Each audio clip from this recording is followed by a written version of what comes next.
Hello and welcome to the Temple of Tomes with your host, Indie Comics Jones. Today is March 31st, 2021, and this is episode 255.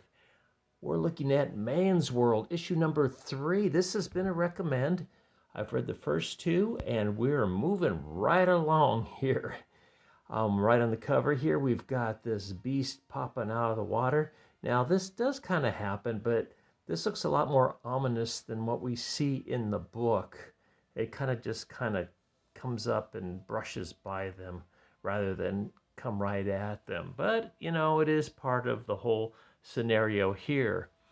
The code number here, the catchphrase here is, this planet has its own law, and they just broke it. So it was a group of 4 guys starting out. Larry, Max, Vince, and Duncan. And Duncan's kind of a celebrity. He's some kind of mixed martial arts guy. And this takes place in the future. They've gone to an off-world resort. It's been a resort that on a planet that has 2 other failed operations, both mining and agriculture. So now they're trying to make it into a resort, and it's kind of a West world where you can live out your fantasies and do all kinds of things. And so there's big game hunting there, things like this. You'd be hunting things like this. But the creatures they have there appear to be mostly non-threatening. However, there are people there, probably leftover miners that worked on the resort, building it and everything, that are very dangerous. And that's what's happened to our crew, is they've stumbled into kind of a deliverance type situation here. So Larry got picked off in issue 2, and no firearms are allowed on this, so they're using bows and arrows and things like that. So it's just Max, Vince, and Duncan as we start out the story. Let's see who worked on this real quick, if we can get a look at that. Here we go, right here. The writer on this is Victor Glischler. Artist is Nico Walter. The colorist is Snakebite Cortez. And letterer is And World Design. The cover artist on this was Raza. All right. So, to begin with, it happened more at the end of issue 1. They had gone off on an expedition, the 4 friends, big game hunting from what they call a barge. The barge was sabotaged and crashed into the jungle there. So, unbeknownst to them, the saboteurs were also watching, and they're swooping in and tried to attack them, because they both groups kind of had a run-in at the behind-the-scenes village that the resort guys weren't supposed to go to.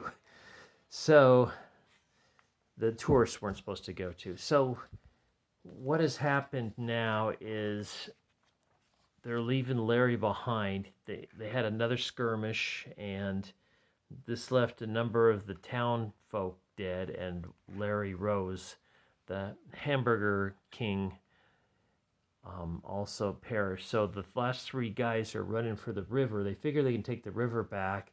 They'll pick up supplies along the way. There's supposed to be supply depots along the river, and then make it back to the resort.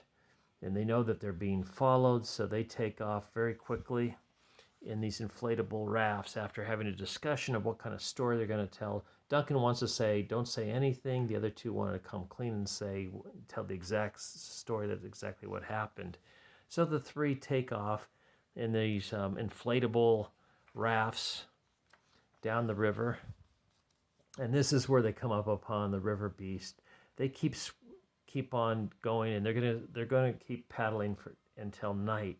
In the meantime, the resort has sent out a group of people to look for them, see if they can locate them, but they don't really know where they are. The satellite went down, so they have no visuals. They have to just go grid by grid looking for them.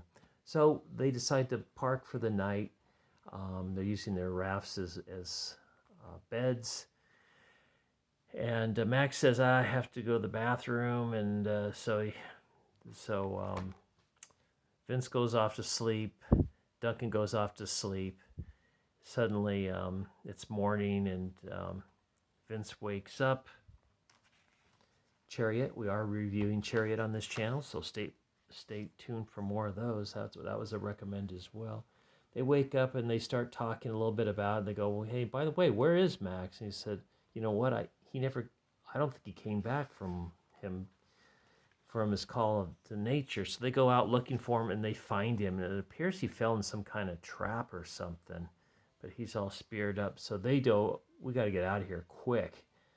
And so they start heading out on their rafts, and they look across the bank, and the group of the town people have got their own boats.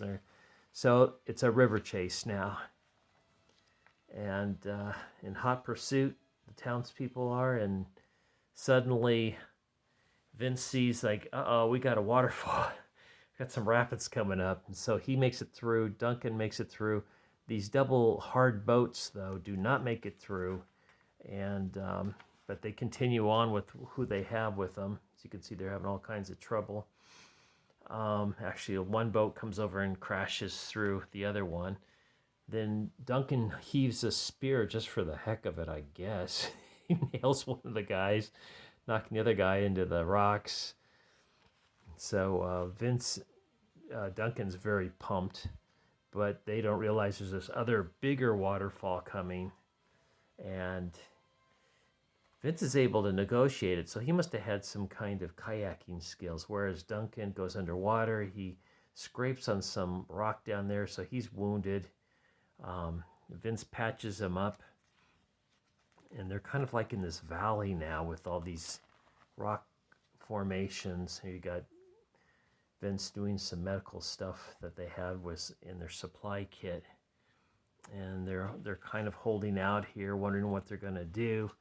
But now the latest thing is they're discussing whether or not to tell. And he says, well, Max is not a deciding vote anymore, so we just have to decide whether or not we're going to tell what's happened here. And here's the look at the next one, where Vince apparently is on a helicopter. It looks like a helicopter ladder, and he's holding on to Duncan. So very action-packed, as you can tell. Kind of grisly at times too, as you saw with the trap that Max fell into. So yes, I'll be on issue 4. It is a 5-issue arc on this one. So let's move on and see what else is going on with Awa. I didn't mention that Awa is the comic. Bite size, erratic. Some people said this is pretty good. I have not been reading it. Then this one coming out May 5th, Marjorie Finnegan, Temporal Criminal, 8-issue series. Looks like she's a time traveler and does things.